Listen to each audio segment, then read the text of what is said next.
A group of British Muslim women have been secretly filmed persuading other women and children to join ISIS.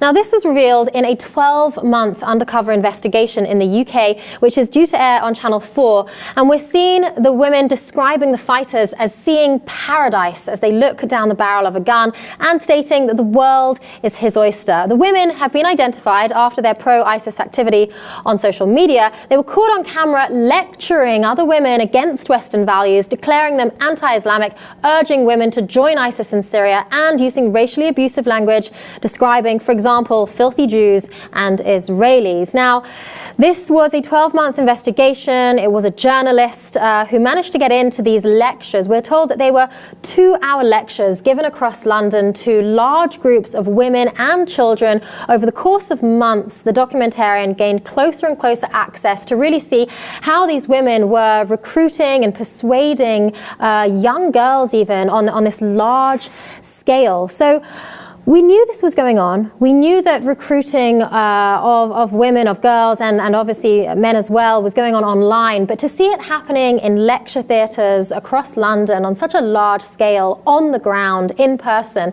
is something that really amazes me. Yeah, it's unbelievable that these things can go unnoticed by authorities or anyone. You'd think they would have someone on the inside, like this journalist, for example, but who's working for actually spying as like an undercover spy, pretending to be somebody who's trying to get radicalized. It's unbelievable, and that's why it's so difficult to fight against the Islamic State, because there's two parts to it. Yes, there's the actual part of going in and fighting in Syria, but then there's a huge problem within Europe trying to stop people from getting radicalized and stopping people from giving these huge lectures. Saliha and El are the names of the two women that were followed by this journalist, who then eventually was accused of being a spy and was banned from attending these lectures. Saliha, we're told, is a mother in her 30s. She's believed to have lived with a well-known extremist, and she's been caught on camera blaming the UK government for labelling good Muslims as also being extremists, and as mentioned previously, glorifying the violence of extremists operating in Syria and Iraq, describing the fighters as seeing paradise looking through the gun of a barrel. So really just these descriptions, the way they're trying to persuade these youngsters.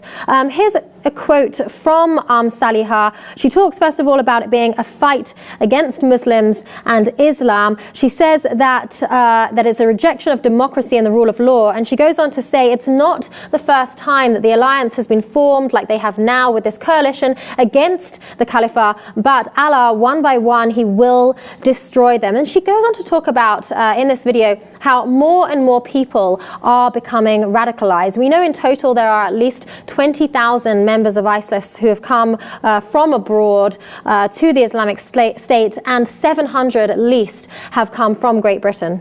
Yeah, and Belgium is also currently dealing with a huge problem.